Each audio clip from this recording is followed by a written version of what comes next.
Fertilizer shortages are real now because Russia is a big exporter of fertilizer. And even though fertilizer is not sanctioned, less fertilizer is coming out of Russia.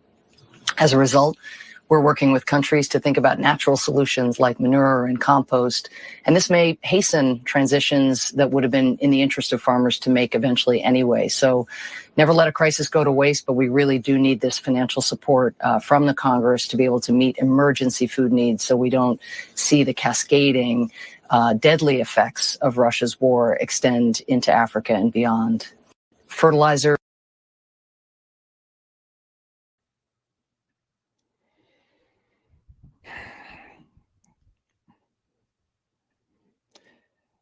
Never let a crisis go to waste.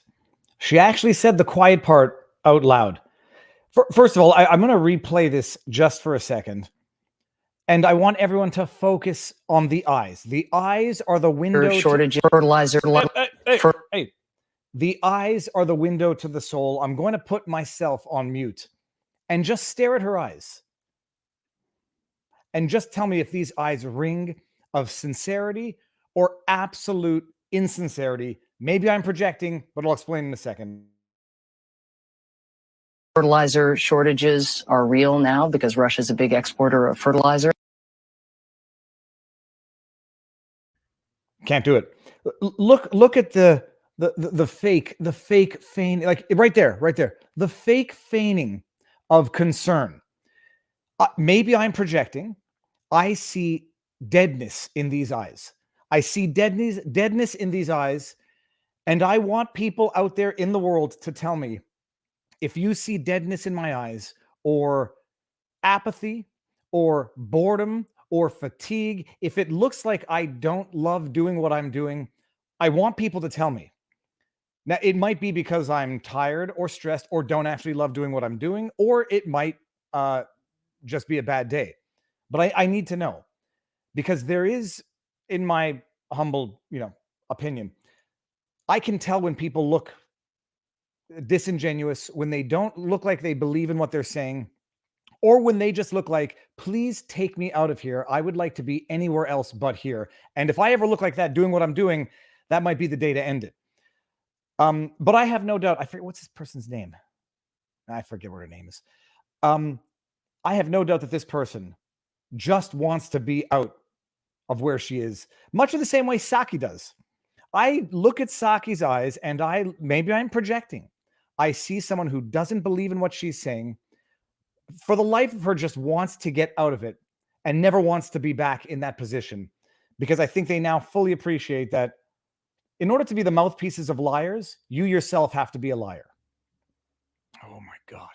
But can you believe what she's actually saying? I mean, you know what? Let's just go back to the substance of this. I forgot. That's why I brought it up. Listen to the substance. Listen to the substance of what she's saying. There's food shortages. There's going to be, there's fertilizer coming out of Russia is on the decrease, because lo and behold, there are various ways of fighting what some might consider to be unlawful sanctions, because Russia does export a lot of stuff that the rest of the world needs to eat. And even though fertilizer is not sanctioned, less fertilizer is coming out of Russia. As a result, we're working with countries to think about natural solutions like. Yeah, we're working with countries to work on natural solutions, because, feeding a global population, it's the type of thing you wing. It's the type of thing you figure out on the fly. It's the type of thing you figure out how to resolve once you've created an international potential food crisis. Yeah, we'll figure it out. This is like the most incompetent corporation saying, yeah, we'll cause global structural, infrastructural problems to feed how many people are on the earth now? 8.5 billion? We'll figure it out.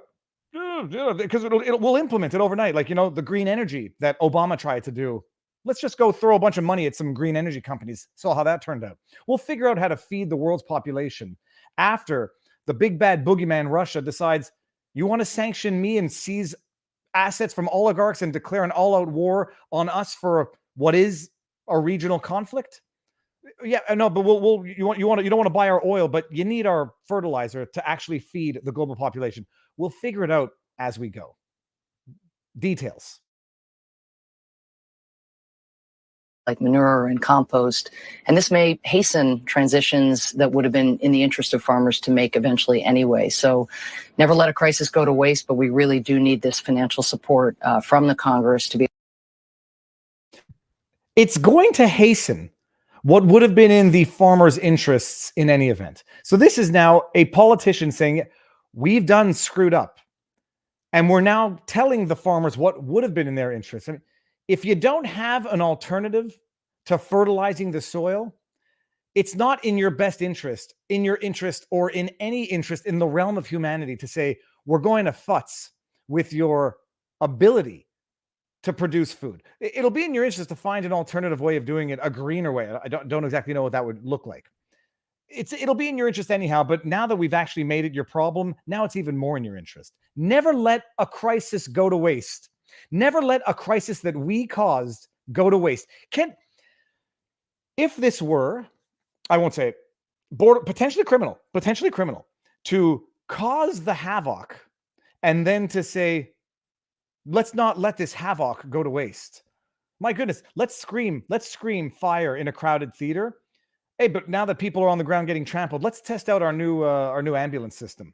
Never let a crisis go to waste. Never let the crisis that we initiated go to waste, so that we can now give ourselves more work to do to resolve the crisis that we initiated, because you never let a crisis go to waste, even when you caused it.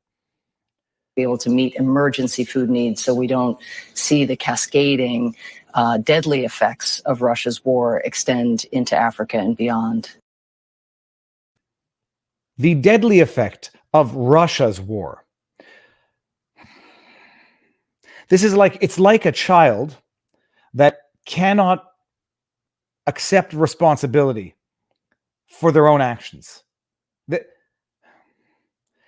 It's Russia's fault now that the rest of the world is going to be in an emergency food situation because Russia is not, while being sanctioned, continuing to give the world what they need while being denied what they need by the rest of the world. Russian citizens, through these sanctions, and I've now come to appreciate that sanctions are basically a form of economic warfare against civilians. The rest of the world is depriving Russian citizens of what they need to survive in an attempt to get them to turn on their government, to use civilians as political tools of war. There's a word for that. But while the rest of the world does that to Russia, Russia is expected to continue to give to the citizens and civilians of the rest of the world what they need in order to live, while being deprived of what they need in order to live. I mean, but yeah, it's Russia's fault. The gas hike, which started well before the war, Russia's war in Ukraine, that's Putin's fault. The food shortages, which are now starting as a direct result of foreign policy as relates to that war, Russia's fault. I mean, it's amazing. It's absolutely irresponsible. It's childish to a comedic level, except this is resulting in people dying everywhere. Never let a crisis go to waste. She said it out loud on national television. I don't know. I don't know where that was national television. All right. Well, that was the intro. So what are we talking about today? Not Johnny Depp, people. We are not talking Johnny Depp. This is going to be the not Johnny Depp for anybody who wants to break away from 24/7 Johnny Depp on the law tubes. It's going to be talking about the obvious biggest news of the day, the apparent leak of a draft of the SCOTUS decision that would seemingly, by way of 5-4 majority decision, overturn Roe v. Wade, which would be, by all accounts, cataclysmic to women's rights. There's so much to it, by the way. That we're going to talk also what I just saw on the news this morning. I'm not going to get to live stream the Don Lemon trial because it seems that there has been something of a resolution in the dispute. We'll get to that. Heiss seemingly withdrawn. I'll have to get the exact wording. I have no more details, even though, I have no details on this above and beyond what I read in the article. And everyone should know that even if I did, I'm a Volt, and you would never know that I did, but I would not, being a Volt, means it has certain responsibilities. But I know nothing more of the story than what I just read in the article. And I'm not going to get to stream it. Disappointing. But litigation is a miserable existence regardless. So whatever. Anyways, we'll get there. The leak. There are so many diverging tangents to this story, things of relevance, like the actual substance of the decision itself, the implication that this could have on the law, theorizing behind the leak, who did the leak, which side, what was the purpose of it, theorizing on whether or not it could be just an absolute hoax. It could conceivably be an absolute hoax, and we'll get there.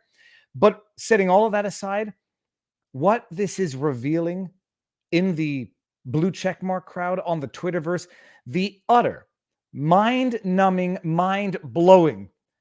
It's beyond hypocrisy. It's beyond hypocrisy. It's like, I can't think of a word. I need to think of a word. Let's do this in the chat if we can do this. For something that is beyond hypocrisy. It's beyond hypocrisy, beyond intellectual disingenuism, if that's a word. The people out there reacting to this, it's idiocracy level idiocy. And it's I mean, it would be funny if it were not so serious, if it did not risk actually causing so much actual real social upheaval. Okay, but before we even get there, standard disclaimers. Super chats.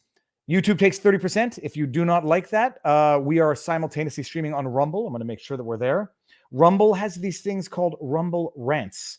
Same thing as a super chat, except Rumble takes 20%. And now I see there's a lot of people streaming on Rumble right now. Styx Hexenhammer is streaming. Rakeda Law is streaming on Rumbles. The lead attorney is, it's all Johnny Depp. Skip that stuff. Enough Johnny Depp. Let me see where my channel is and make sure that we're successfully live. We are. Okay, good. And there was a Rumble rant already. Let's see this. Tatone, only 2 votes stand in the way of no filibuster. And without that, we have court packing. DC statehood and Fed election take over with HR1. Something the people act. Dems will burn down the system to get their way. We'll get there. No medical advice, no legal advice, no election fortification advice. If I do not get to your super chat, and you're going to be miffed if I do not bring it up and read it like such, do not give the super chat. I don't like people feeling miffed, but I thank you in advance for your support. Tell farmers to use manure. They already do. Chemical fertilizers exist because they're needed to meet demand. There is no way manure compost can meet the demands of modern agriculture. Certainly not when you're feeding 8 billion people, $8 billion.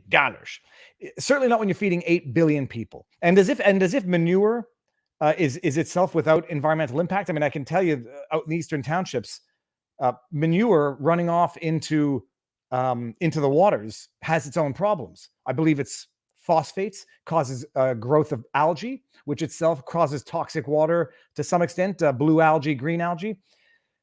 There's no right or wrong answer, to quote Thomas Sowell. There are only trade-offs. Okay, we're going to see this was leaked by a leftist. I am sure this is done to rally the leftist troops to action because they're set to lose the House and Senate in 2022. We're going to get to the theories. But let me, before we even do that, read the super chats that I have flagged. Oh, I don't need to go all the way down it. Oh, there's where they are starred. My goodness, I lost the section. Here, just going to do these quickly before we get into the matter. Before we get into the subject matter for the day. Fringe Canadian. Good to see you again. Every child matters, unless the mother just doesn't want the responsibility, I guess. The left never fails to demonstrate their double standards. Wait until we're going to start with Andrea Horvath. Super sticker, thank you. We're going to start with Andrea Horvath. It's a joke. It's a joke. There's no way people can say simultaneously A and not A without looking like idiots, but they need someone to rub their face in their idiocy. We're going to get there. The Supreme Court confirmed that Roe v. Wade draft ruling is authentic and ordered an investigation into how it was leaked via the Wall Street Journal. Damn it. Well, there goes one of my theories that I would have looked very, very smart if it turned out to be real. Trudeau has kept Canada in crisis for 4 years, and he'll keep doing it for the rest of his tenure as the most hated men in Canadian politics because it's a lot easier to lead a country in crisis than to address your own ethics violations, corruption, and inability to lead. Viva, I love Mexicans. I don't know what that means. I don't know what that means, but I think I might be in trouble. The draft is confirmed as Roberts confirmed it a few hours ago. Okay, darn. Well, my chance to look like the smartest man in North America is over, but I'm still going to read my tweet. Tell former manure they already do. Okay, so we got that. It is inconceivable that people can seriously, with a straight face, without being laughed out of the room, say simultaneously A and not A, unless you're Andrea Horwath and you presume that everybody's stupid. You have to operate on the basis to say A and not A simultaneously at different points in the week. You have to assume everybody's stupid. You have to assume they're gullible, or you have or you have to assume they're too ignorant to ever know that you did it. Where is the tweet that I wanted to bring up? I had one in particular. I'm going to have to scroll through. And some people, I don't have a memory. I just have a system of saying, okay, someone says something. Let me just do a quick search to see if at any point in their Twitter timeline, they said the exact opposite of what they are now currently saying.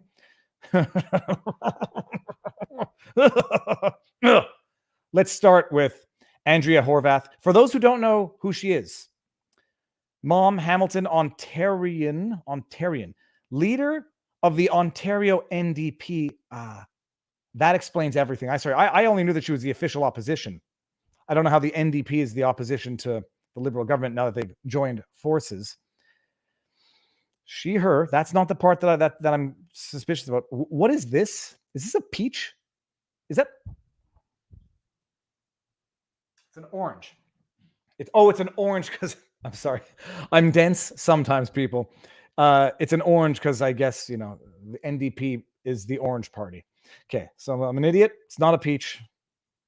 Still think it's kind of peculiar, but this is what Andrea Horwath, who is a member of the most shamelessly hypocritical virtue signaling party, the NDP, maybe second only to the Liberals, although the Liberals, I think, have always been pretty overtly dishonest in their shameless virtue signaling. The NDP purported to be the party of the people at one point in time. I'm going to read this. This is what she tweeted.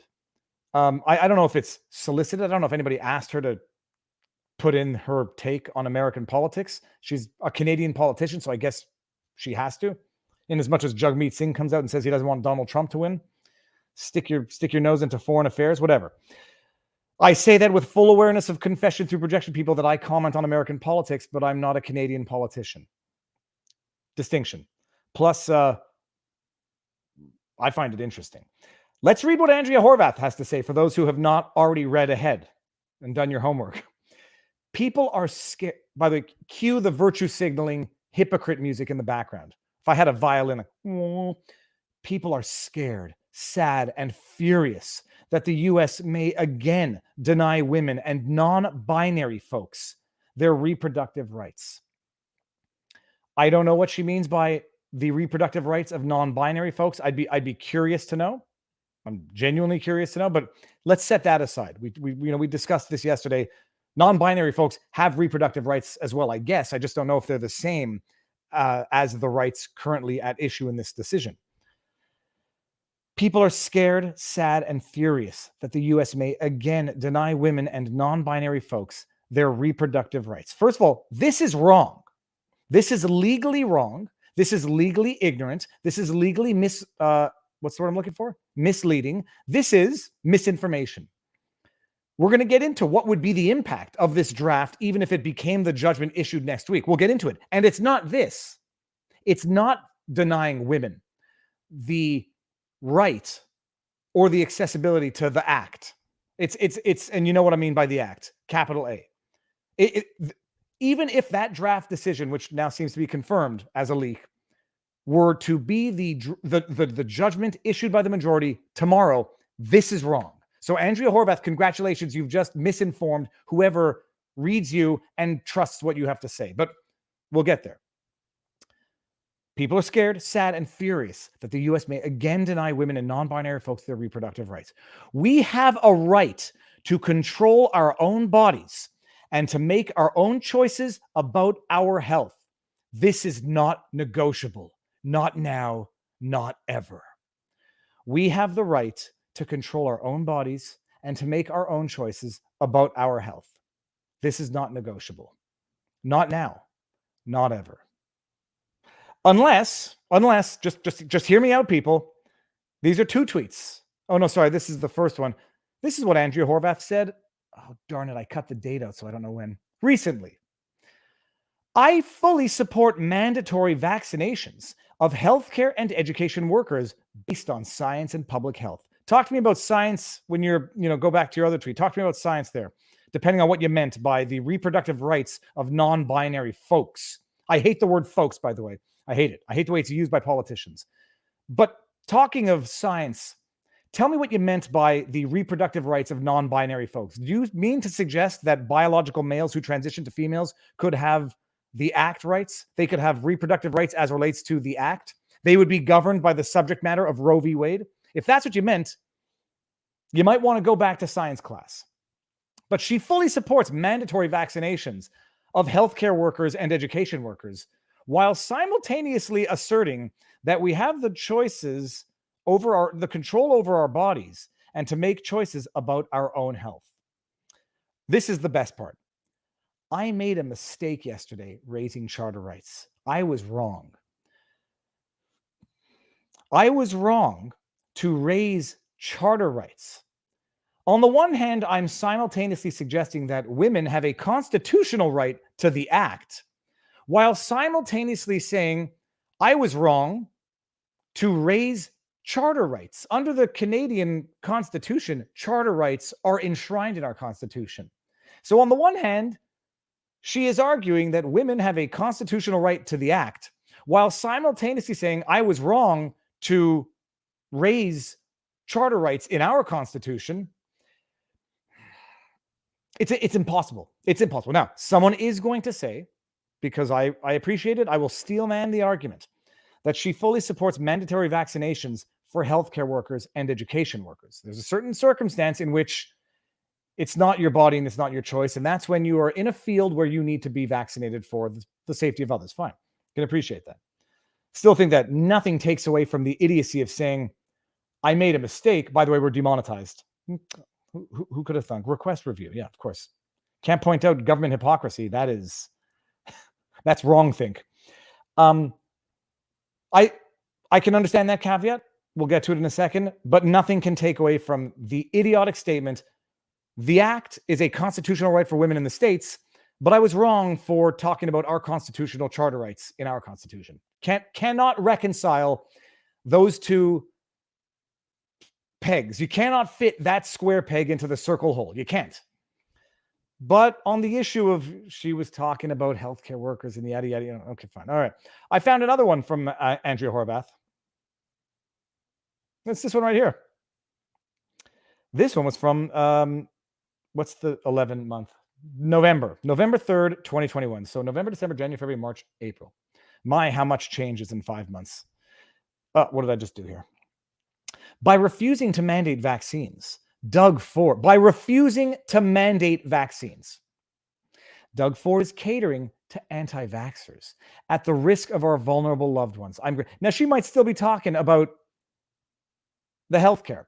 By the way, the party supports mandatory vaccination. They support Trudeau's vaccine policy. They support masks. It's a non-starter to suggest this is just one small corner of the constitutional charter that they want to, fold up for a second. But then to equate not compelling it to being anti-V. Yeah, I'm grateful to the vast majority of our healthcare workers who have already got their shots. They deserve government working to protect them and their patients. Not their body, not their choice. And if you dare say otherwise, you're an anti-V. You're catering to those, what Jagmeet Singh called the selfish far-right extremists. So anyways, I had to point that out to the general public. It's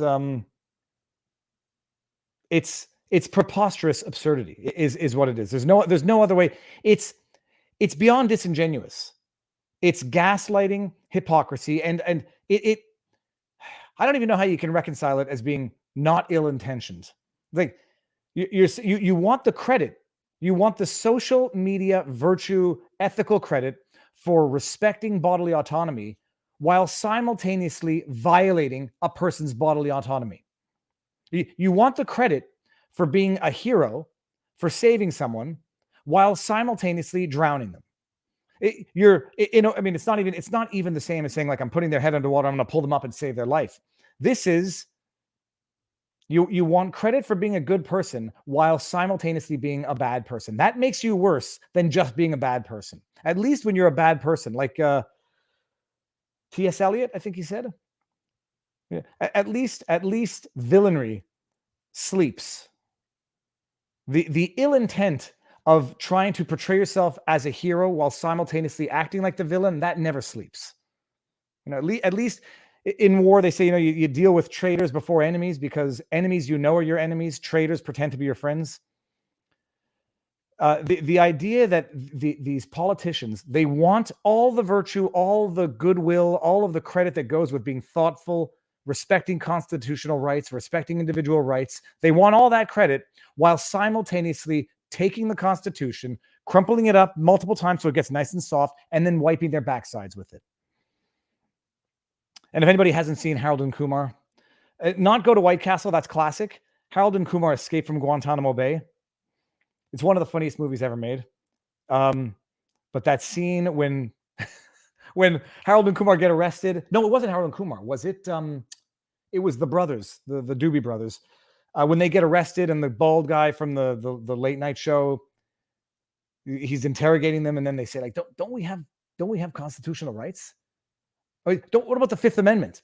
And then the guy tears out the Fifth Amendment from the Constitution, puts it down his backside, rubs his backside with it, and then throws it back to them on the table, and it's filthy. And then the guy says, why is your butt so filthy? And he says, don't ask questions you don't want the answers to. Classic movie, but that's effectively what they've done with our Constitution. But they want credit for preserving it while desecrating it. Okay. That'll be that for that. Viva, even the liberal justices have stated that Roe is bad law. Can you add anything to help explain what that means? Yeah, we're going to get into my understanding of why it's bad law. And admittedly, like, Robert and I have talked about it. I understand it to a limited extent. I'm not a constitutional expert, and there's a lot of the backstory to Roe v. Wade that I'm not familiar with. But look, Canada has enough manure for farmers from. The reason why I think fundamentally it was a bad law, it was a bad decision in law, and this is my understanding, and take it for what it's worth with a grain of salt, is that it enshrined in the Constitution the right to the act, which obviously is stated nowhere in the Constitution, by reading in the right to that medical procedure into the 14th Amendment, privacy, where they basically said, if you want to get this procedure and you're denied from doing it, or you have to have issues with doing it, it's basically a violation. It's an intrusion onto the privacy of one's life guaranteed by the 14th Amendment. And so they basically read into the privacy provision of the 14th Amendment of the Constitution a right to the act, because to deny women's access to the act would be an intrusion into their privacy and therefore a constitutional violation. So they read that specific act into the Constitution, whereas it's not in there anywhere. And if the logic is you're going to read in certain specific medical procedures into the privacy provision of the 14th Amendment of the Constitution, apply that mutatis mutandis to a number of other things which are not specifically provided for in the Constitution. And therefore, the Constitution becomes limitless in what it applies to, that is not specifically or otherwise provided for in the Constitution. The reason why Andrea Horwath is legally, factually incorrect and misleading anybody who reads her idiotic, hypocritical tweets is because even if Roe v. Wade is overturned tomorrow and it's no longer the precedent applicable jurisprudence to the land, it does not deny a woman the right to the act or the access to the act. It merely punts the issue down to the states, because the whole issue was with Roe v. Wade. They said the act is enshrined in the Constitution, so it's not a state issue. It's not a state law issue. It doesn't fall within the purview, within the jurisdiction of state laws, because it's in the Constitution, which is federal and constitutional and applies to all of the states. So they said it's not a state law issue. A state cannot make a law infringing on the Constitution. We've read this into the Constitution, therefore no state law can restrict the right, or no state law can restrict the right because we've read it into the Constitution, therefore it's not a state law issue, it's a constitutional issue. If Roe v. Wade is overturned tomorrow, and this draft, which is now seemingly confirmed to have been an authentic leak, makes law tomorrow, it doesn't deny a woman's right to the act. It merely says it's punted down to the states to enact their own laws, because it's not a constitutional issue. It's not a constitutional law issue. It's not in the Constitution. So it will be up to the state legislatures to enact laws that reflect the will of those who elected them. That's all that it would mean. It would certainly mean that within certain states, with certain political leanings in their legislature, you would enact a bunch of laws which would, I don't think outright restrict the act, but it would certainly meaningfully restrict it, and to many, unjustifiably so. Or it would be far too intrusive, like you have the Heartbeat Act in Texas and Alabama, I think, where once there's a heartbeat detected, you no longer can have access to the act, with certain exceptions, one of which does not include, the worst type of assault of a sexual nature that you can have, or incest. I mean, that's that. We'll get to all these. We're on the arguments now, so let's get there. So the issue would be Roe v. Wade overturned. That precedent is no longer binding. It says it's not in the Constitution. It was wrong of the Supreme Court to have read it into the Constitution. It's a state law issue now. Go to your states and have them enact laws that you think reflect the legislature, that the people who put them into power wanted them to pass. And then if the states do that on a state-by-state basis, that's how it would end up. Many states have already started passing the heartbeat laws, Texas, Alabama, Mississippi, I think, which would ban the act as of a heartbeat, week 6, give or take, with certain limited exceptions. I think the health of the mother, and without other exceptions, such as incest and assault of that nature. People's argument there is going to be, how can you do that? I mean, I saw Alexandria Ocasio-Cortez. I think it was her. Who was it? Tweeting. It was AOC. She tweeted out, even if you are assaulted of that nature, you can't. It prevents you from getting the act. And I thought that was hyperbolic, and I had to go double check. And the argument is there because the argument that AOC is raising is there. After 6 weeks, even if the pregnancy was the result of that, after 6 weeks, after the heartbeat, you can no longer have access to the act under these laws. So from a political rhetoric perspective, the statement is true. It would preclude, as of 6 weeks or as of the heartbeat, the act, even if the act came about from the most heinous of certain types of aggression.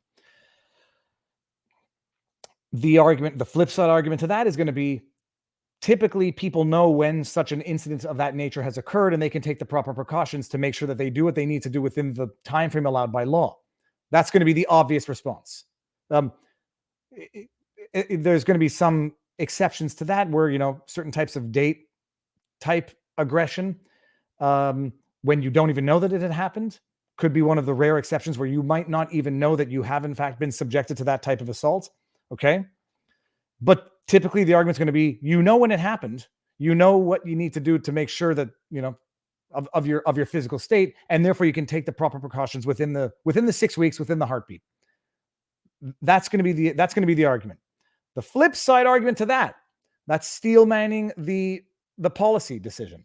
The flip side to that is they're going to say oftentimes people who are victims of incest, among other types of that type of assault, don't want to come forward, can't come forward, and oftentimes don't until they have no choice but to address certain issues. So there's going to be some there's going to be social pressures for people not to come forward when they're victims of certain types of acts, which would then put them at in a very, very precarious, unfortunate, bad position if they are then told later on, well, you came forward too late and now you have to live with it.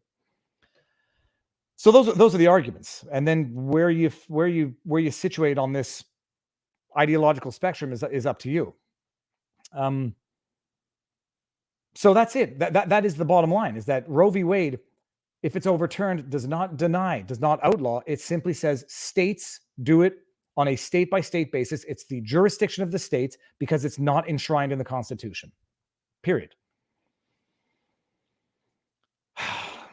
Okay, so that's the issue. But now let's just get to this. Let's just get to this. The leak itself, setting aside all of the law, the leak. I wish I could have been smart. I saw this story breaking yesterday. Everybody, left to right, blue check marks on both sides, retweeting with their various takes. Some saying unprecedented, and the end of the institution. Some, Tim Pool is a little hyperbolic with it. I think his 1 o'clock show is going to be, talking about the potential social descent into madness that Tim is often accused of talking about regularly. Hold on. Yeah, there are people who believe. I mean, there's. Yeah, we'll get there. See who hacked it. So blue check marks left to right. Everyone has their own take on it, but I'm sitting there looking at everyone reacting to this leak, a purported draft that it's like it's an 90 some odd page decision, although the last 30 pages were an appendix.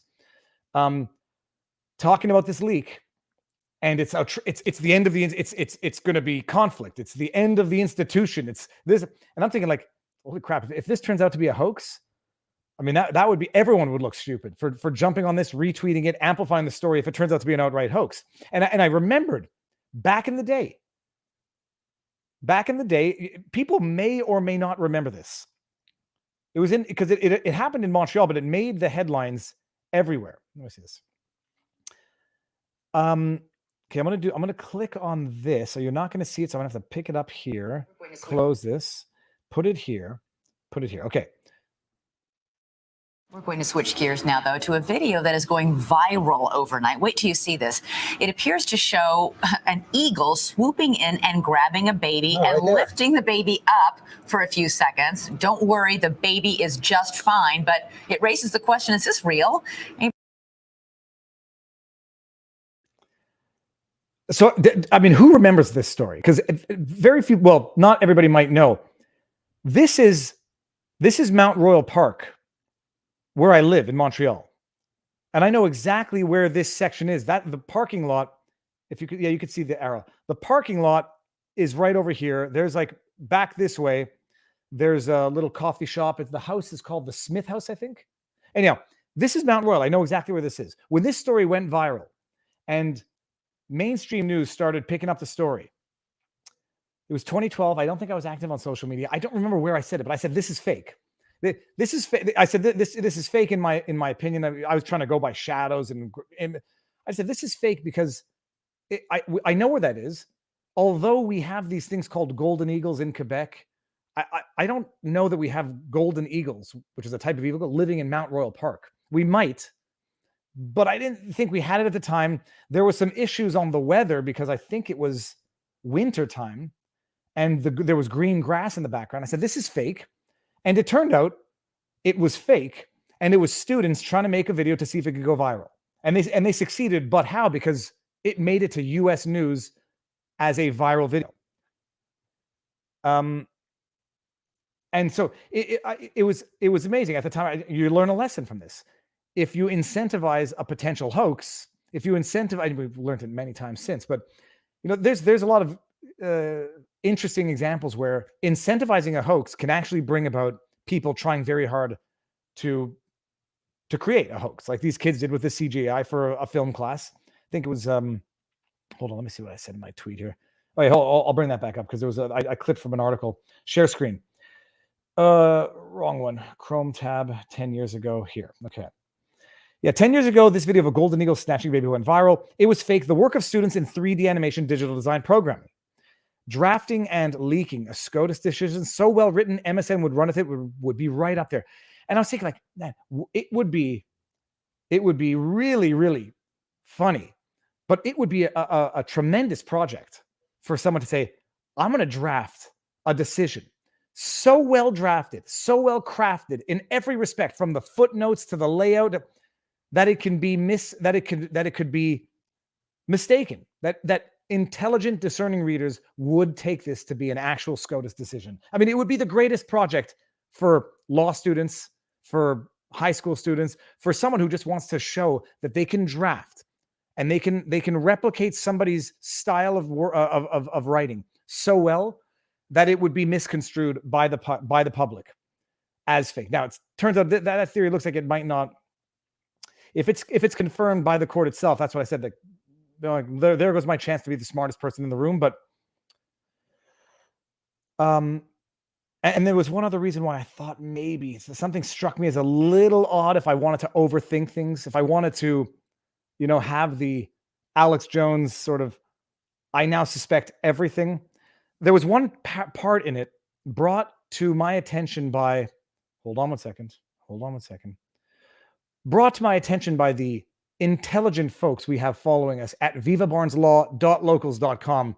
A great community, people, you can check us out there. You don't have to support if you don't want to. There's a massive amount of people who are members, get a lot of access to a lot of content that's only on Locals, but then there's some exclusive stuff for the supporting members. But this was brought to my attention by someone on Locals. They sent this page from the decision, and it was just one thing in it where I'm reading this, and the way it was drafted, I was like, that strikes me as not necessarily being SCOTUS drafting.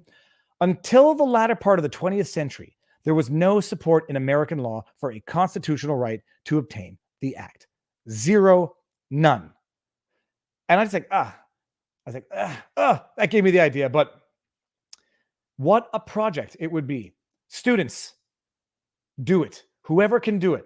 Whoever can draft a phony Supreme Court decision in all respects that is indistinguishable from a legit one to a discerning, scrutinizing public. Welcome to the FBI. Anyhow, so it looks like it's not. My theory is not going to pan out. But and it would have also been such a great way to discredit, all of the right-wing blue check marks. Oh, they're as susceptible to fake news as the left, which everyone pretty much is. But someone in the chat, I'm not bringing up anything that is naming anyone. I'm not doing that. I'm not bringing up anything in the chat that purports to identify the leaker. Read it in the news, and if it's in the news, I'll maybe cover it then. But I'm not partaking in one of those Reddit-esque false doxing and unleashing a social media mob on someone who actually did not do it, or even someone who did actually do it. That's not my role in life. Yeah, but nothing. I love this because I would be reading the news and I would be going ballistic over these hypocrite tweets on my own. I may as well share that with the world and find my ikigai, what I'm good at, what I love, what I can make money doing, and what the world needs. When all those overlap, people, that is ikigai. So apparently it's a legit leak. So there goes my opportunity. But then the question is, who leaked it and why did you leak it? Some people are going to say, obviously, like I brought up at the beginning, it was a lefty leak because they want to put pressure on those who would support the decision to change their mind, lest we have another summer of love in the United States. Understood. Some people are going to say, by leaking it, you're going to put pressure. Now, you can have protests, and to the extent it's peaceful protest against what you believe are policy issues, but we know that it won't be as peaceful as the Ottawa protest. Let's just, if I had to bet over under, I would say it's not going to be, any protest will not remain as peaceful as the Ottawa protest. But some people are going to hypothesize it was leaked to put pressure on the majority to make them flip. Wouldn't be the first time this has happened. And we'll get to another article later in a sec. But that's one theory. Another theory, non-implausible, because there's, it's a double-edged sword outing people under their purported support. If you out them, if they do flip, they become lying hypocrites. So there is the thought of, I don't know, something of an inside job. Leak it so that you corner the 5 justices so that they can't flip-flop. So now that it's publicly known that they were going to support this, if they don't now, you got some splaining to do. One theory, It's the one you know someone's going to want to go with because it's good for the narrative. Russia hacked the computers. Russia paid someone to leak this to sow discord in American society for political Russian gain. Someone's going to do it. And then, bottom line, it's unacceptable that the institution that is the highest court of the land, and arguably, the highest court in terms of influence in the world, can succumb to politics. I want to pull this up. Actually, there was a tweet, and I went down a rabbit hole. No, that's the Dustin Heiss. I don't want that. Made the mistake. Well, let's see. Sorry, I'm gonna have to go back to this tweet and just find where I an article back in the day by this guy who put out a Twitter. What are they called when you just keep responding to yourself, and a Twitter thread with himself? So Jonathan Peters wrote, this was retweeted by Jake Tapper. It's remarkable, the leak of what appears to be an initial draft majority opinion. SCOTUS generally has kept its secrets and has kept confidential its internal process and deliberations, but the court does occasionally leak, and it has leaked before about Roe v. Wade. And then you get into a long series of examples. But I found the original article, which was from 2012 by the same guy, Jonathan Peters. No, later.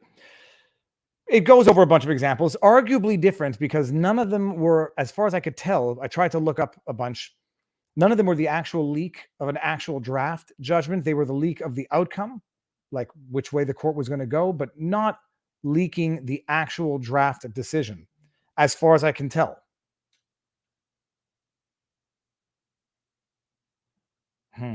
I may have to pick up a kid from school. Okay, we'll see how that goes. Text me in a bit, period. I'm live streaming right now. Cripe. So you can go through the article. I'll clip it and paste it so people can read. But it was the last line which I found. This was back in 2012. I forget what the leak was at the time. Whether the Roberts leak is accurate, of course, we have no idea. But it's important to recognize that it's not in a category of its own. Same theory as this time.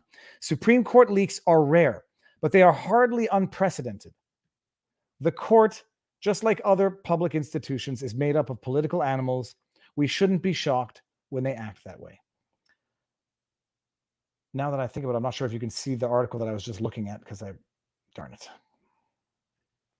Yeah, you were not seeing the article that I was just talking about. Gosh darn it. Hold on, people.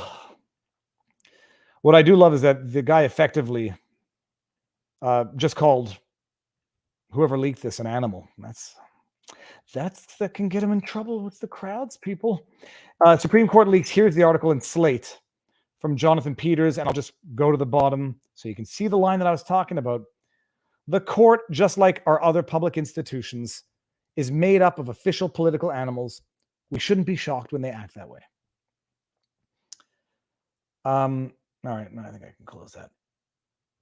So,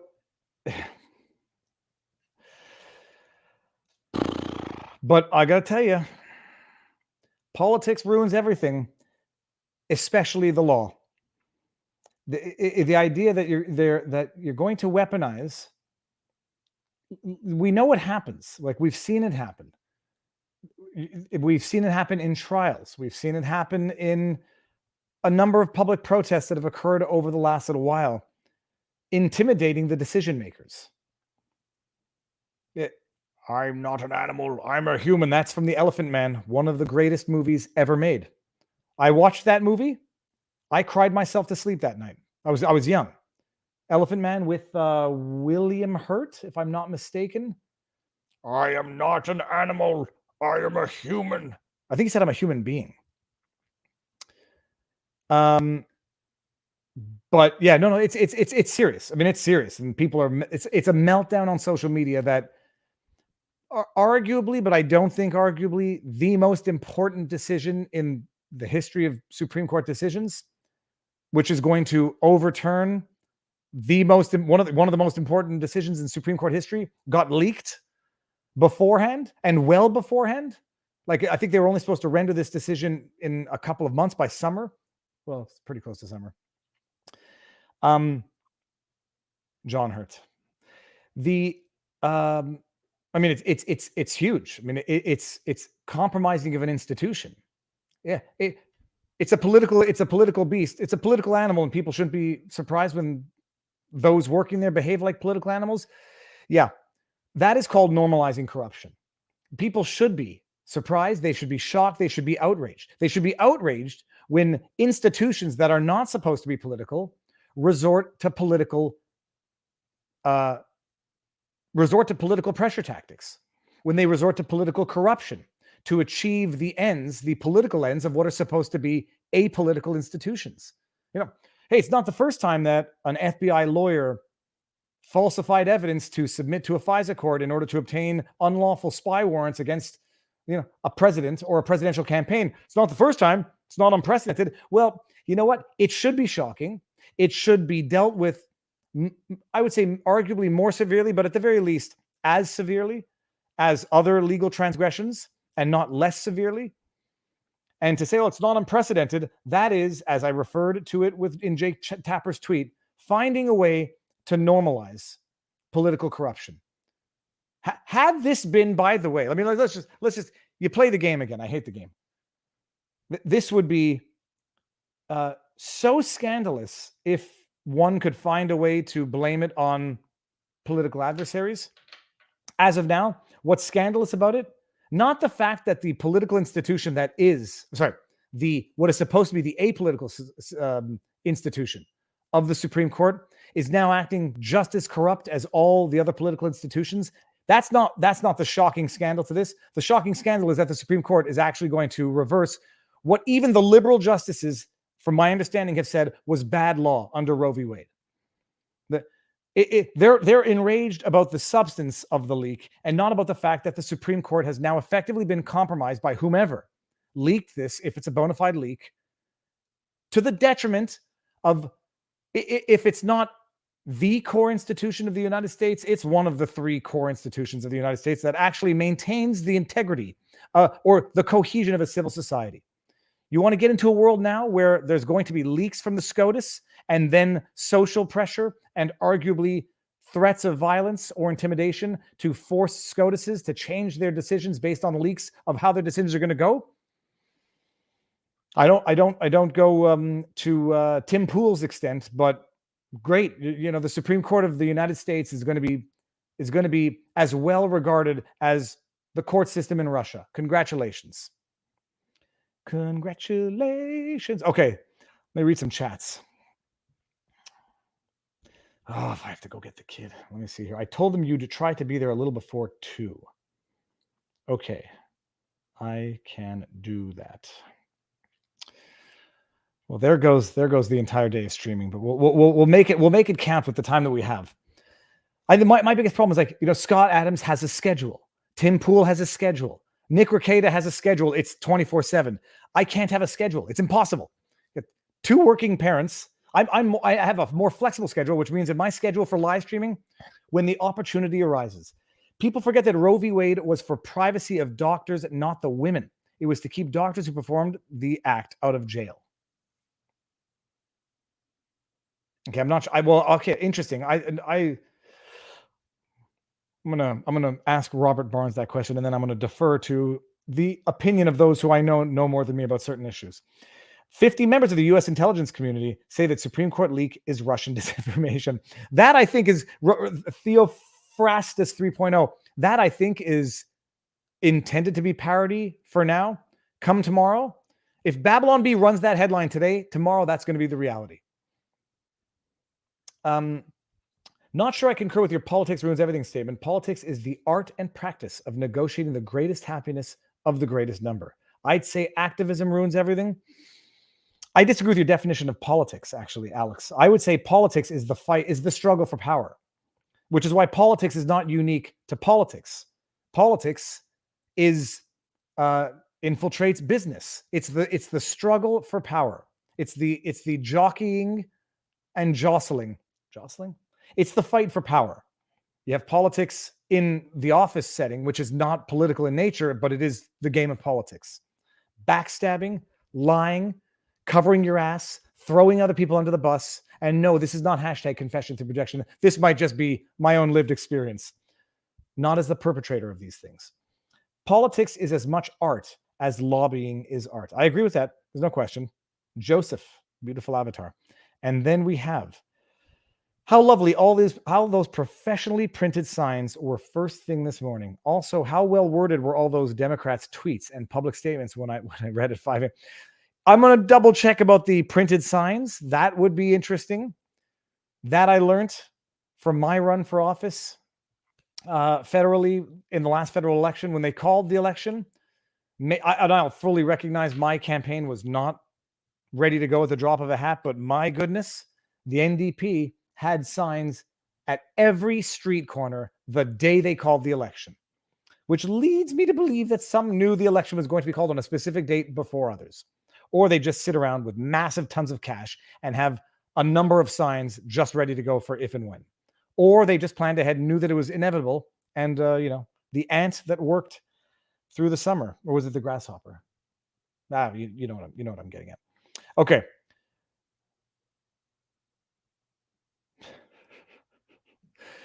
Well, people don't appreciate that in Canada we actually don't have we don't have laws against it. But it's just a question of, if you want that act, trying to find a doctor who will perform it at certain stages. Husband first, dad second, job, no, us third. Just kidding. Oh, go. The other thing is I need to tonight. I'm on Éric Duhaim's channel, the leader of the Conservative Party of Quebec. We're going to have an interview, so I need to exercise before that and not be sweating for the stream because I don't want to look like I'm nervous about something. So that's the leak. I mean, then the question is, leaking it. Then there was the idea, if it were to be a hoax, like a well-drafted, well-crafted hoax, it would be genius because it would then spur the discussion, even if it turns out to be a hoax, about court packing. The idea that it was a leak from the left to get that ball rolling. Well, now if we know that it's going to be 5-4 overturning Roe v. Wade, let's start packing the court now. Expanding the court. Let's expand the court with two appointees or appointments from the Biden administration, so that it won't be 5-4 overturning Roe v. Wade. It'll be 6-5 reaffirming Roe v. Wade. So hoax or no hoax or legit leak from the left. Do it so that we can start entertaining the discussion about expanding the court packing. That's going to happen if it hasn't already started happening. Yeah, I think my hypothesis, the theory that maybe it was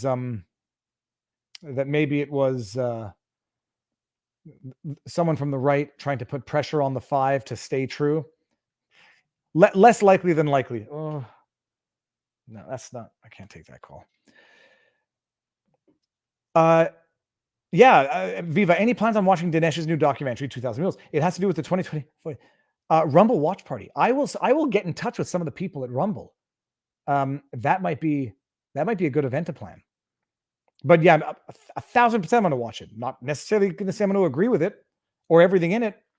I'm going to watch it. Watched Hoaxed. I watched Ukraine on Fire. You watch these things and you watch them with a critical eye. But for anybody who says, I'm not going to watch it because it's against my principles, well, that's very nice. Your underlying principle is the adherence to ignorance. Not you, sir. Anyone who says, I'm not watching it because it would upset me too much. Yeah, but maybe. Dinesh might be a joke. It doesn't mean that you don't. First of all, even people who are jokes can still occasionally say serious things. What's a sass burger? Oh, full of sass. Did I see Jagmeet Singh discussing changing the voting age to 16? Oh, no, I didn't see that. It can't be for real. And then this is the most logical theory. It was leaked to rally Dems for the midterms. The problem is this.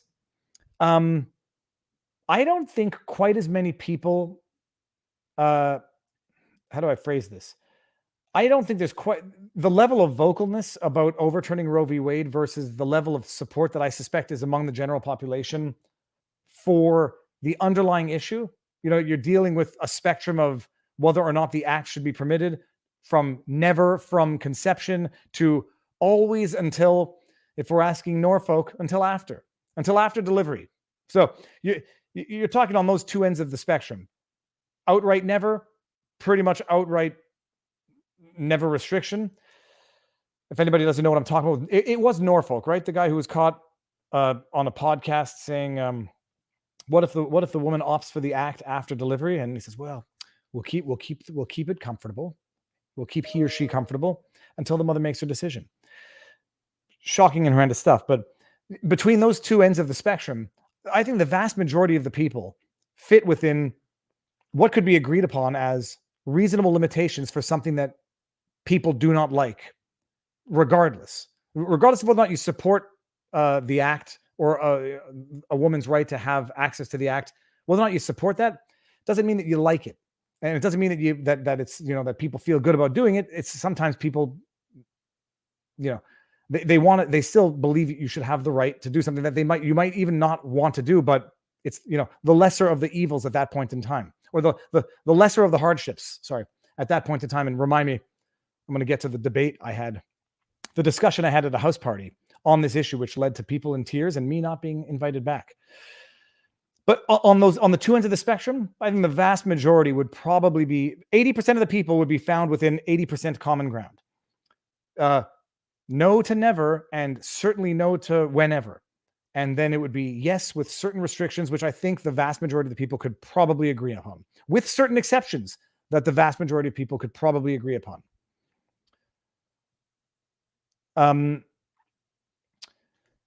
So what the heck was I just talking about? Tabarnouche, I forgot. Oh no, that's it. So the vocalness of the Twitter groups and the politicians and the activists who feel very strongly, as they're within their rights to do, and I would defend their right to do it, period. I don't, I think it's 10% pretending to 10% pretending to represent the 90%, when it's probably more vice versa. People, they want the option, but within certain humane limits. And I know that some people will say there are no limits that are humane, and people on both ends will say that. So wrong here. Wrong. I'm curious. Maddie Pot Pie, please elaborate. In fact, no, elaborate. I'm interested. So, unless you mean I'm wrong on the fact that the vast majority of you. Okay, I don't know what you mean. So tell me. So that's it. I think people are just afraid that if Roe v. Wade is overturned, it's going to outlawed, or the states are going to outlaw it and then outlaw people from traveling to states that have not outlawed it to benefit from it. Oof. Ray Anderson, Viva is always wrong. I know for a fact that that's wrong. So you may not always be wrong, Ray Anderson, but you're wrong now for sure. I'm not always wrong. Okay, so that's the discussion right now. Who leaked it? Why did it leak? Is it a legit leak? Looks like it's a legit leak. What's going to be the impact of this? Is it actually going to sway the justices who are 5-4 on the issue? And then the bottom line, even if it stands, what then? You're going to have it be decided on a state-by-state issue, and people who want access to the act are going to move to states that are going to provide easy access to the act. And people who want the act to be restricted or severely limited, rare, safe, and what's the other word? They'll move to states that reflect their beliefs. And that's, in theory, some will say that's how democracy works. Others are going to say that there's no democratic justification for the act. I appreciate the arguments. That's where it's at. But now this is this? Oh no, this is another one of Horvath's idiotic. I made the mistake of, I won't get over it. I made the mistake of raising constitutional rights. No, so this, before we get into Dustin Heinz, and before I even get into the story, I'm going to close this down. Before I even get into this anecdote of university, when philosophizing Dave thought you could have very serious, albeit thorny, philosophical discussions with people on very sensitive issues at house parties when alcohol is being consumed. People do not discuss religion or politics at parties.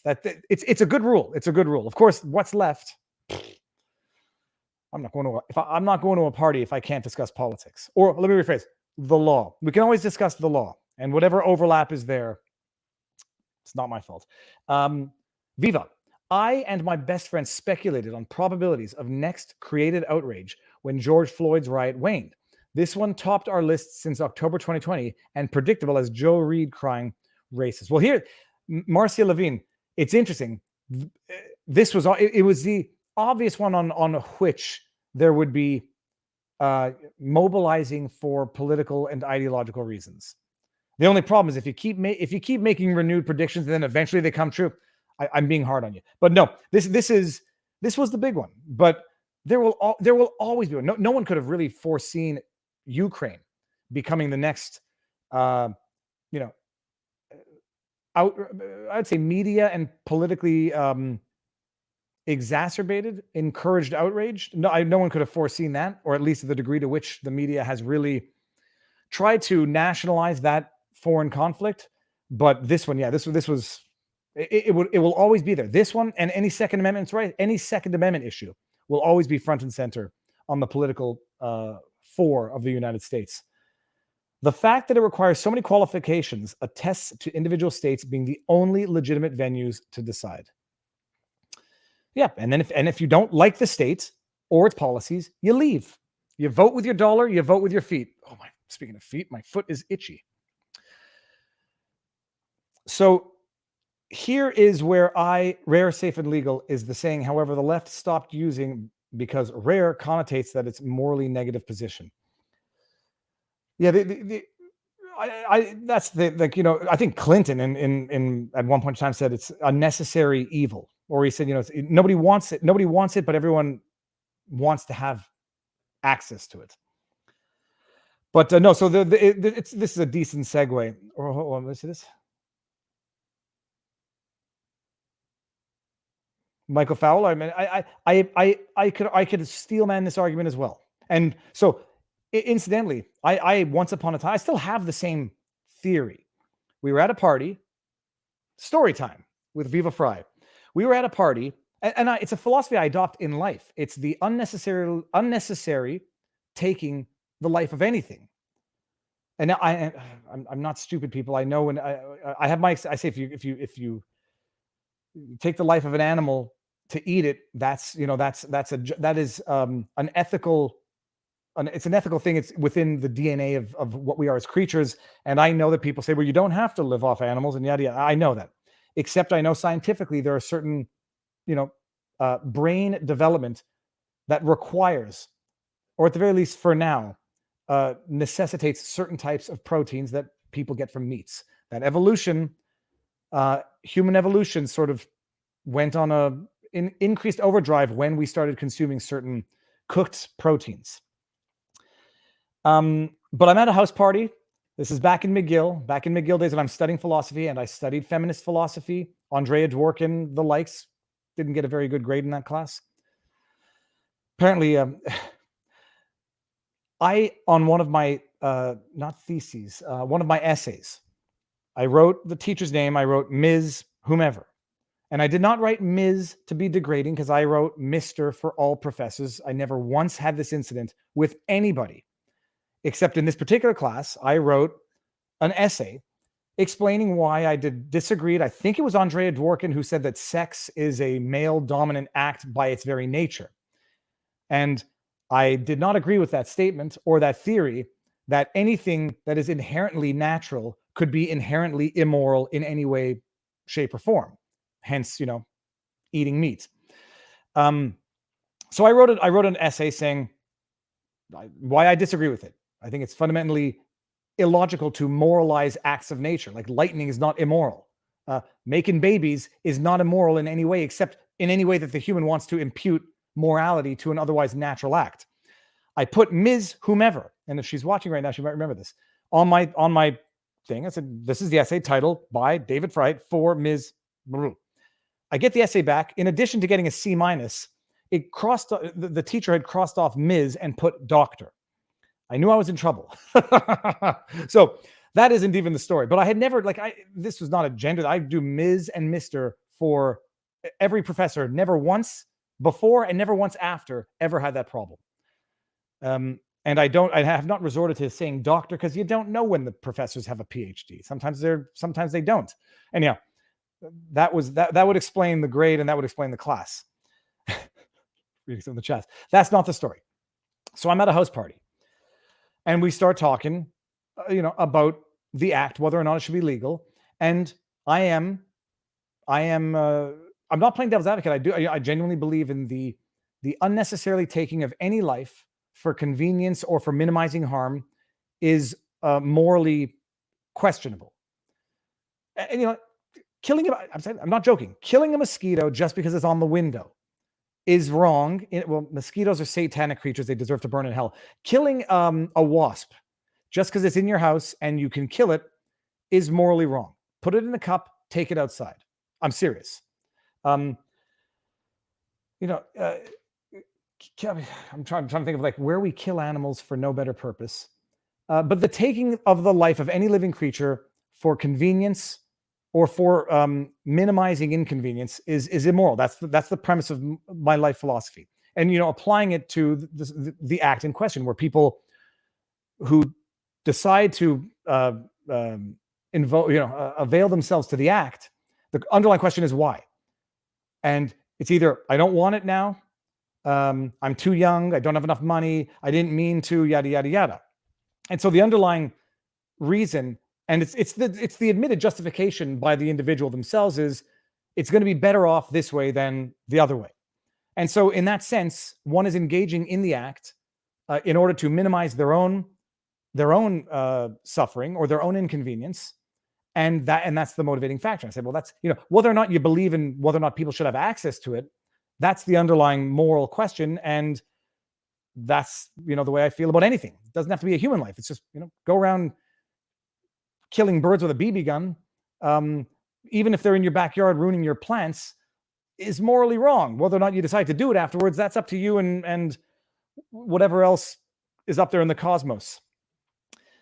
And it turns out that a lot of the people with whom I was having this discussion had their own personal stories and relations to the act, and it quickly led to tears, and it quickly led to me feeling very bad and realizing that despite having discussions in abstractum,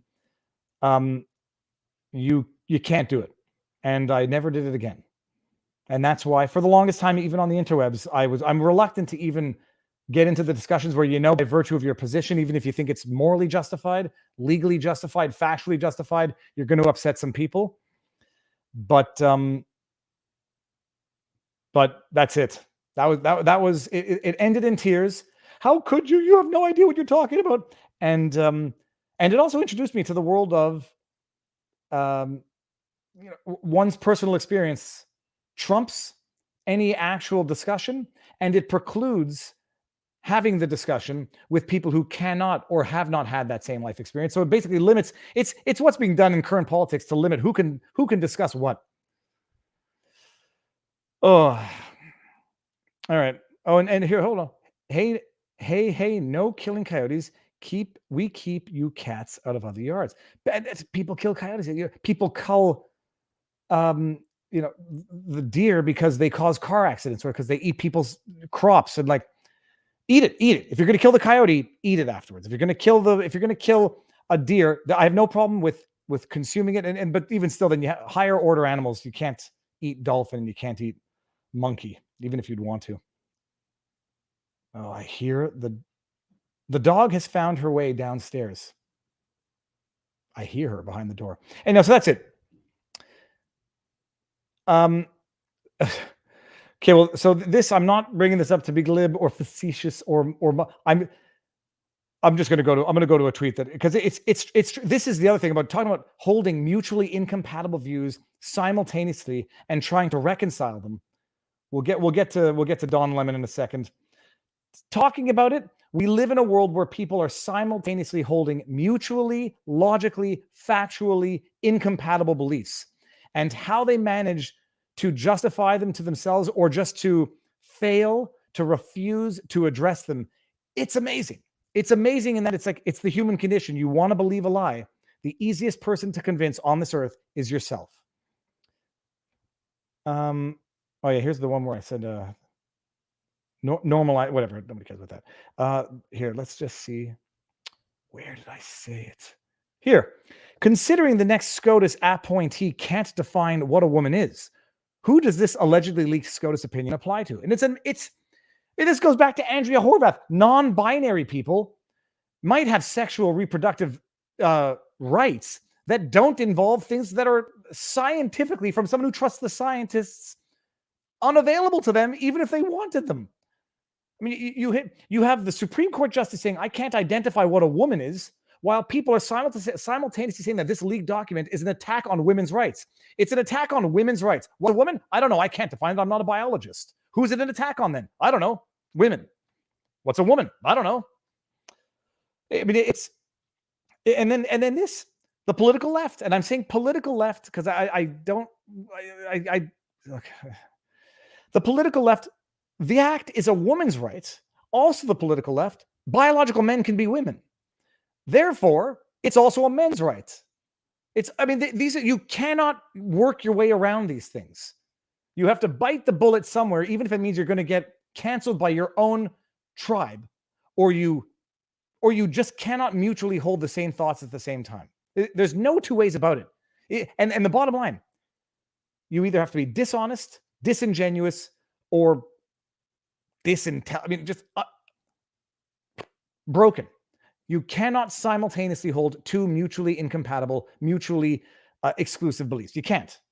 And if you think you can, something's wrong up there. Let's see what we got here. What's this? Vegans only exist because they're meat-eating ancestors. Well, not just that. I mean, not just that vegan. Well, I have a theory. If all that a cow eats is grass, if I eat a cow, am I not only eating grass? Prove me wrong. Spider Jerusalem, I'm late to the stream in case you addressed it, but there is a crazy amount of rumors that a Canadian general, Kadzior, was captured in Azovstal. Thoughts if true, not true. I've heard it. I don't want to be a part of amplifying what might be inaccurate misinformation or rumor. I've heard it.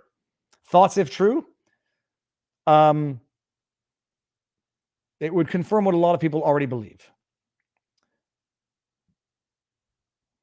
Yes, by the way. So it's science, people. It's logic.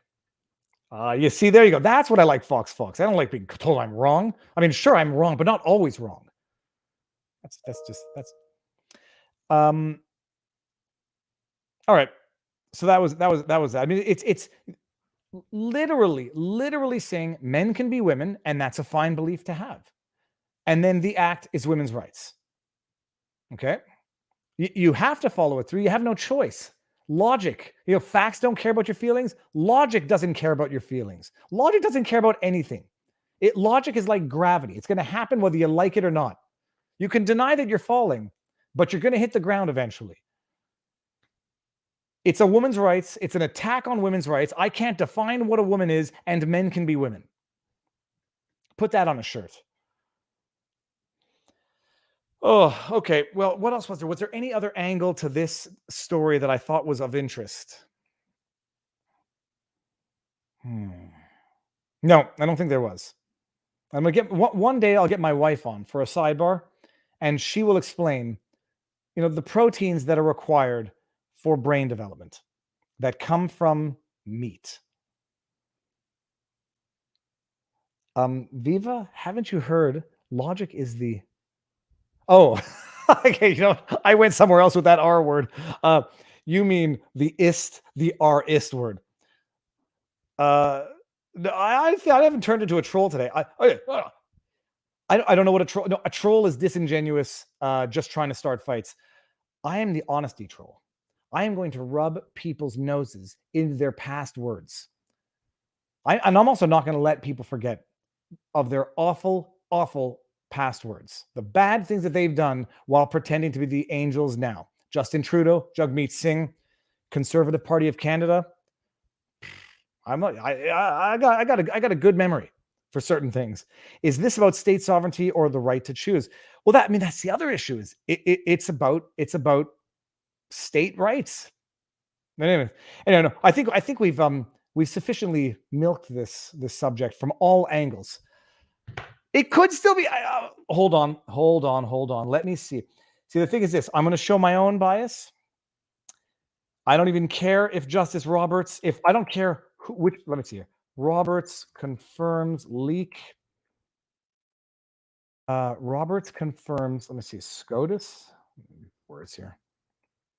Supreme Court leak, Justice Roberts. Oh, okay, here we go. 1 hour from USA Today.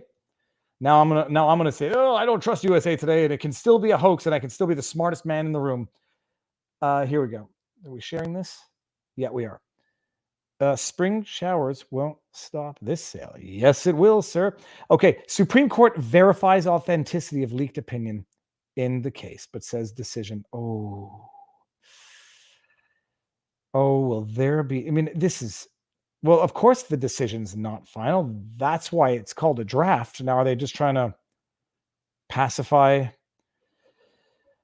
the large gathering of individuals with nefarious intentions?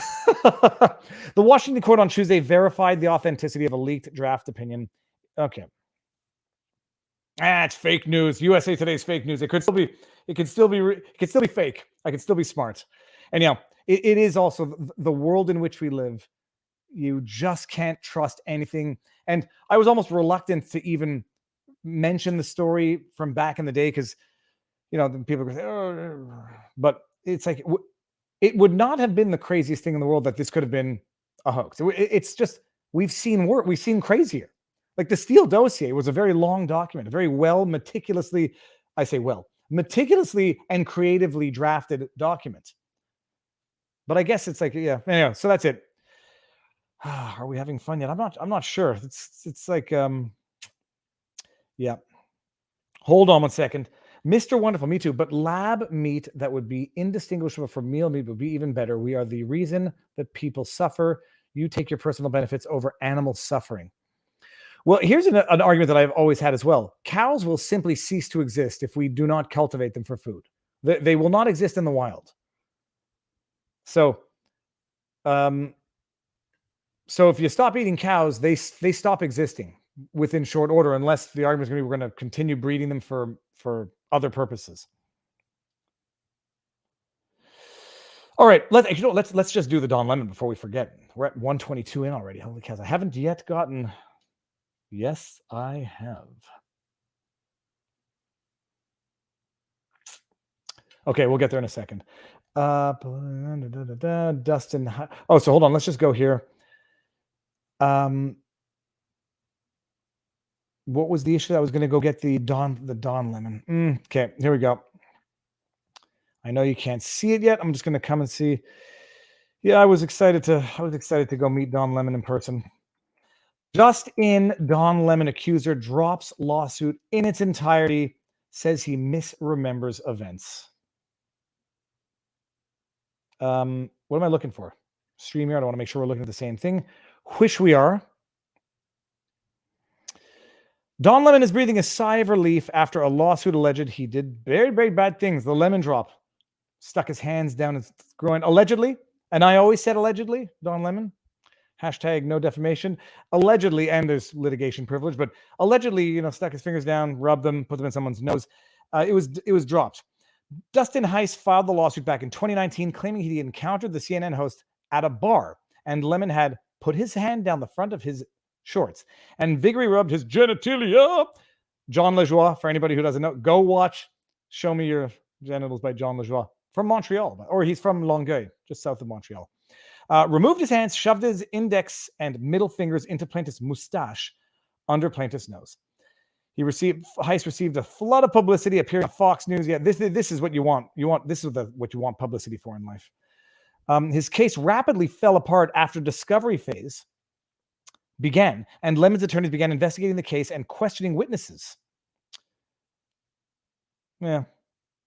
Litigation, man, it's everyone is going to be up for the absolute scrutinizing under the microscope that is the litigation process. Oh, let's see here. One of his coworkers even retracted his prior testimony. So it all depends. You can read this in any one of two ways. Heiss ended up removing these witnesses from his witness list, and Polisi, not Pelosi, updated the defense's witness list to add those exact same witnesses. Needless to say, it's a rare civil litigation for any witness cited in the original pleadings to switch sides. For two to do so is particularly unusual. Anyways, and then we got some failure to comply allegedly. Man, litigation is a slog, and it's an unpleasant slog. And yeah, when your witnesses switch sides and not knowing what on earth, I mean, I can imagine what might have happened. Litigation is not just unpleasant on the plaintiff and the defendant either. Litigation is unpleasant on all of the witnesses, especially the ones who, for whatever the reason, get deposed prior to trial, but especially for those who get hauled to trial. Sometimes in litigation, you make business decisions as to whether or not you litigate based on who the witnesses are going to be. You don't want to call in your employer. You don't want to call in business partners. You don't want to call in people who don't want to waste their time in court, and being compensated for a day at court is not worth their while. Also, witnesses can get intimidated, and witnesses can decide to change their story out of convenience for themselves, out of strategic convenience to hopefully end the lawsuit so they don't have to be called as a witness and be subjected to the litigation process as well. So that's it. So unfortunately, I will not be going to, where was this supposed to be? I think this was supposed to be in New York. I won't be going.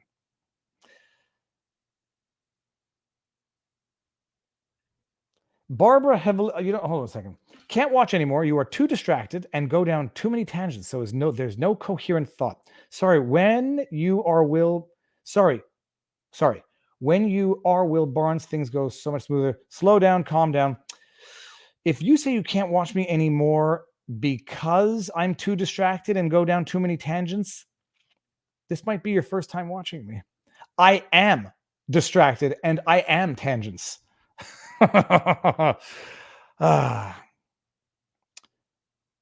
So yeah, that's like saying you don't like Coke because it's too carbonated. I admire YouTubers dealing with nasty, unnecessary comments. Viva has a good humor dealing with them. There might be some truth in them. Yeah, I'm excited, and I go down tangents. And I gotta say, if you don't like that, I don't think you will like this. Okay. Anyway, so that's it. Now I should probably go and do the dad thing, and we'll go get my kid and go take him here and plop him in front of a TV, and then I'm going to hop on the treadmill and get some of that energy out. So that's it for today. It's fun stuff. But my goodness, yeah, the madness on Twitter yesterday and following into today, and what's going to happen over the next months, because there will be mobilizing to put pressure. Now that it's confirmed, there will be mobilizing to put pressure, political, legitimate, non-political, illegitimate, and I might even dare say questionably lawful pressure to change the way this looks like it's going to go. Maybe it's going to get weaponized for expanding the court. It's certainly going to get used to mobilize for the midterms, but I don't think that's going to do a darn thing. And ultimately, maybe people are just going to appreciate the law is the law, the Constitution is the Constitution, even by the accounts of some of the liberal justices, and this will be a states' right issue, and you will then vote with your feet and support the legislatures and the laws that you like of the states that you like, and leave the ones that you don't. There is no better way to show your support or your lack of support or disdain than by voting with your dollar and voting with your feet. I love your format to show you move as fast as my brain moves. Yeah, that's right. I can't stand watching the trial. They move so slow. I know the end of the question before they even finish it, and I know what the answer is going to be before they do it, but you got to sit there and wait for them to do it at the court pace, which means slowly, so the judge can take notes, so the judge can follow you, so you can, inflect, so you can plead in a way that is going to be convincing. And I know that that's how it's done. It drives me crazy. All right, let's do it. Get out of here. Go. There's a lot of time left in the day. 1:30. 1:30 Eastern time. Get some exercise. Get some sunlight. Talk to people in real life. Tonight, I'm going to be on with Eric Duhem, so I'm going to share that link around as soon as I get it. 5:30 tonight. Tomorrow, sidebar with Revolver, Darren Beatty. It's Darren Beatty. Thursday, something is happening Thursday. And then Friday, I've got Roman Baber from who's running for the leadership of the Conservative Party, federal level, going to be on at 1 o'clock. Sim Inksley says, hello, Viva, fan of space fantasy and cyberpunk comic books. Check out Tales from the Natverse #2 on Indiegogo, Winky Face, story and art by yours truly. Best use of $5 out there, people. Check it out. I'm not so much into space fantasy and cyberpunk or comic books, but I'm going to leave it up for another couple of seconds while I see if there's any questions. Okay, we got, I have questions for him. Okay, good. There is life in your eyes. Good. I'm going to go get not a Red Bull. I found an alternative called Yerba Mate. And if I can get them as a sponsor, I would feel good endorsing that product. 45 calories, 50 milligrams of caffeine, natural tea, and it tastes good. And it doesn't have that thick, syrupy glucose fructose that you have in Red Bull, although I still like Red Bull. Candace Magnus says, love your show and locals. Your fro is my spirit animal. Thank you very much, Candace. Oh, okay. What else do we got? Okay, I'm not bringing up that. Okay, Yerba Mate is great. Yeah, I'm gonna go reach out to them right now. Okay, Yerba Mate is great stuff. Well, there was another one. People like Yerba Mate. Okay, I'm gonna go do it. My only problem with it, it's too small of a container. Okay, go. People, enjoy the day. I will see you, for those of you who watch tonight, see you tomorrow, and probably live stream tomorrow. See what comes out in the news. Peace out, peeps.